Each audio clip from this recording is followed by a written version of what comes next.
Hi guys, welcome back to my channel. Today's guest for the Women in Leadership series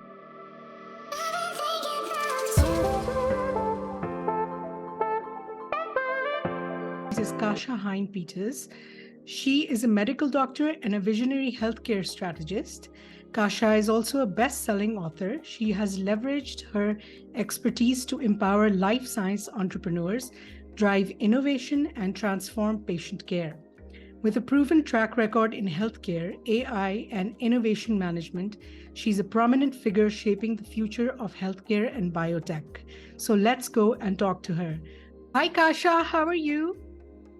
I'm great. Thank you. How are you doing? I'm good too. Thank you so much for being here. I really appreciate it. It's a pleasure. You have a remarkable background in the healthcare industry, Kasia, and you've held significant leadership positions. So I would love it if you could share your insights on how women can break barriers and excel in the traditionally male-dominated fields like science, technology, engineering, and math.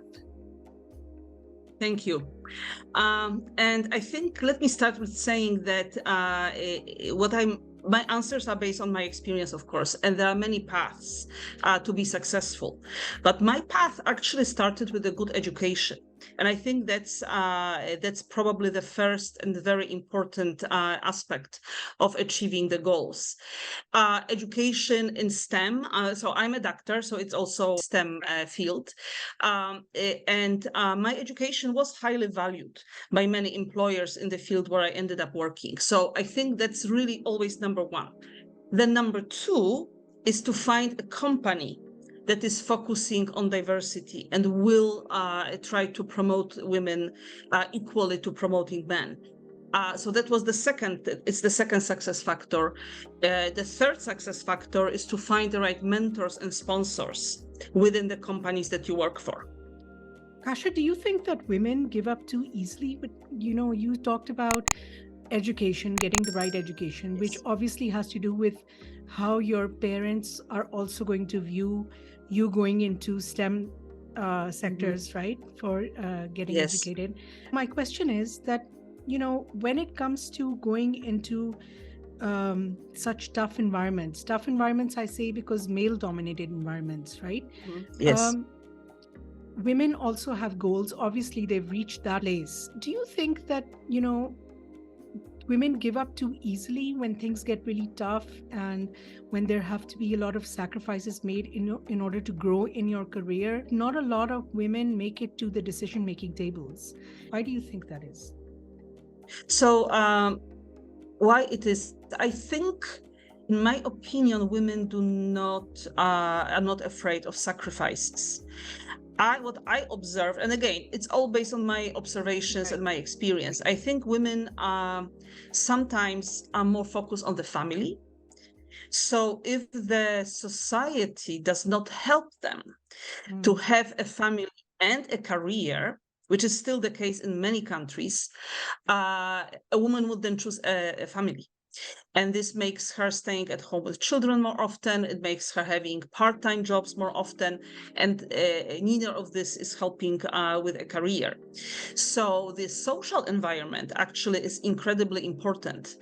The second very important aspect is to have a life partner who understands and supports your career.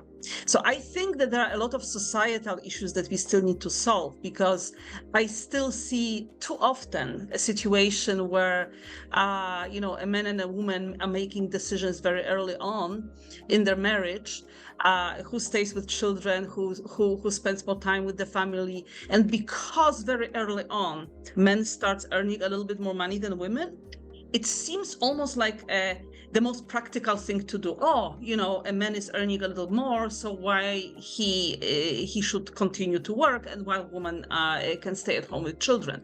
And I think these decisions in early career, they do not help women to catch up later and kind of get into decision-making roles.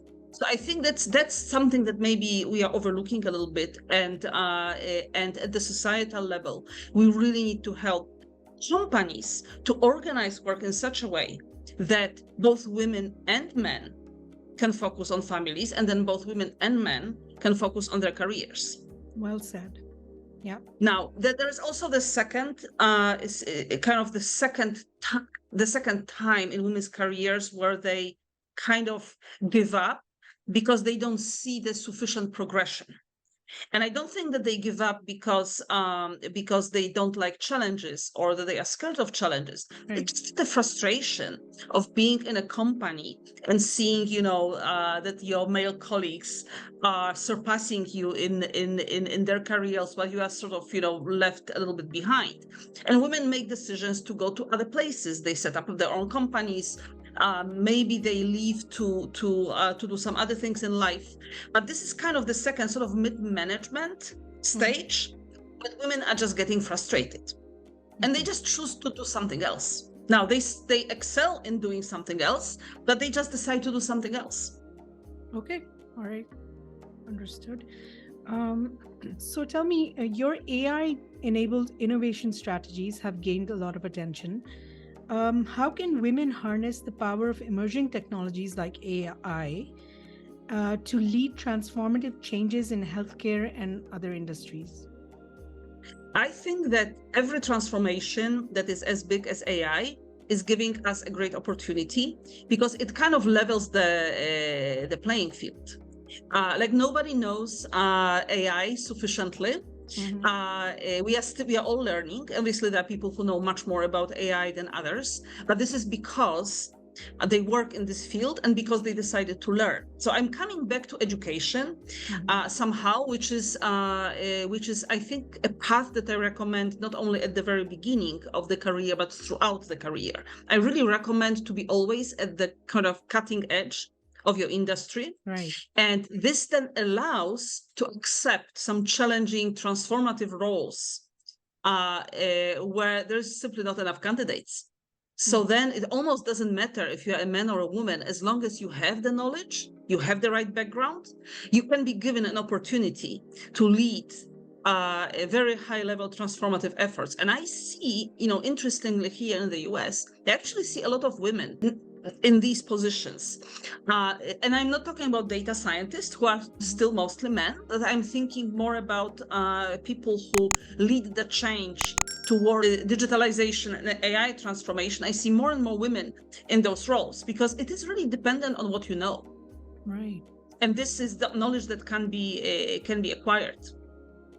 Right. So you've been a strong advocate for equitable access to healthcare innovations. Yes. Could you elaborate on the intersection between women's leadership and ensuring equal access to healthcare solutions, especially in the context of undeserved communities? I think this is a big opportunity. I mean, there are so many needs in underserved communities. And by the way, AI can help to alleviate some of them, obviously, if it's done right and if it doesn't perpetuate some stereotypes that exist in the society. But AI could be a big equalizer. And really democratize healthcare. Where I think women could do really well is in some roles that lead these efforts. And why I'm saying that is because women are naturally focused on health. And I'm saying this because I've done a lot of research in the past when I worked in the pharmaceutical industry on decision makers within families and within society. And interestingly, in any society we went to, market research indicates that women are more focused on health than men. So I actually think that working in health and taking leadership roles in making health more equitable somehow fits more naturally with women's attention to health, which we already find. Right. So, and I'd like to say that there are probably many opportunities that we are not fully aware of. There are opportunities in different NGOs. that focus on health equity. There are opportunities even in big pharmaceutical companies, which we sometimes perceive as, big greedy corporations. Right. But they also always have very strong corporate social responsibility that try to alleviate some of the problems with the lack of equity. And they, have strong collaborations with big international organizations like UNICEF, like Gavi, which is the Vaccine Alliance, Global Vaccine Alliance. So women who are naturally focused on health, they could find roles and careers in some of these organizations that focus on equality. And I strongly recommend that, because these are very rewarding careers potentially. Okay, great. So your experiences span global regions and industries. What are some key takeaways you'd like to share with aspiring female leaders, emphasizing the importance of embracing leadership opportunities, resilience, and making a lasting impact on their in their respective fields? What worked really well for me was actually accepting challenging roles and going out of my country. That I grew up in Poland, and my first job and my first career was in Poland.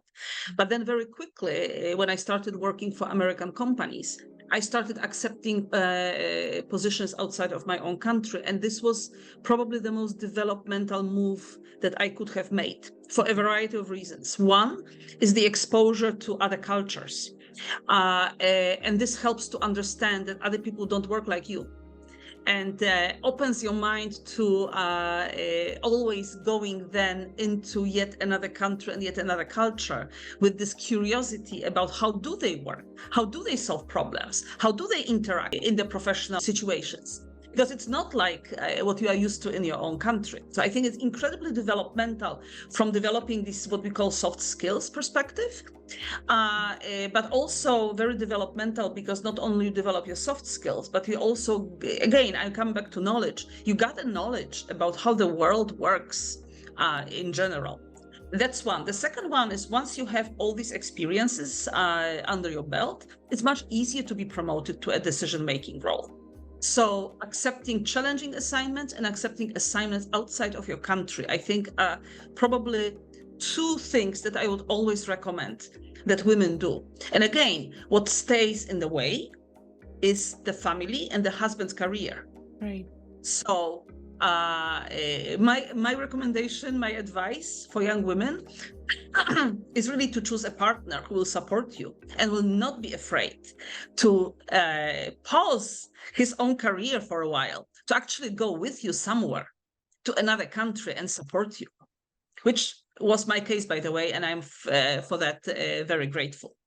And you're very but it's lucky. very important. Yeah. Yes, I actually am. Yes. I actually am. So I think I suggest really to seek difficult roles, accept challenging roles, and go out of your own country to really extend your horizons. Yeah, and I suppose that even if you can't have that partner, even if you didn't choose that partner or you didn't get a partner who is so supportive, I think you should still keep challenging yourself in whatever capacity you can. So definitely. Yeah, right. Well, it was so Definitely. nice talking to you, Kasia. Thank you so much for being here. And I'm definitely going to be calling you again to talk about some more of this. Thank you very much for inviting me. It was a pleasure. And if there are any questions for me in the future, I please connect with me on LinkedIn, and let's talk about women's leadership. Absolutely. Thank you so much for all your insights. You have so much experience. You are doing so well. You have, like you said, all that experience under your belt, and that really puts you in a position to help other people, by at least talking about it. So great. And I'm very happy to do so.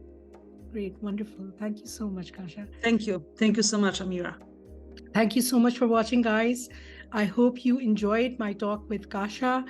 I hope that you learned something from this video. If you did, please make sure to give us a thumbs up and subscribe if you haven't already done so. Thank you so much again, and I'll see you next time. Bye-bye.